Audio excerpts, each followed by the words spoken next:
Hello everybody, this is Ross with Sunstoppers here in Charlotte, North Carolina. Just wanted to explain to you guys today decorative film. This is actually a decorative film. Obviously you can kind of see out, but the way we did this is actually a gradient.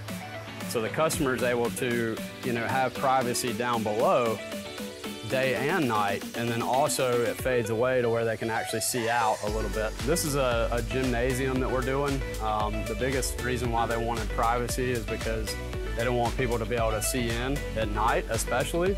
The customer still wanted to be able to barely see out a little bit, but then still allow privacy in the day and nighttime. So that's why we chose this option for them. And so the way that this film is applied, we actually will clean the glass first, make sure that there's no contaminants along the edges, and then all across the window, and then we'll squeegee all that off. Then spray another soap and water solution, unroll the film out onto the window with exposing the adhesive, and then trim the edges. Then we go back and do a final check and make sure everything's laid down and dry all the edges out. So if you guys have any other questions about different options with decorative film, just check out our channel and look at the next upcoming video about decorative films.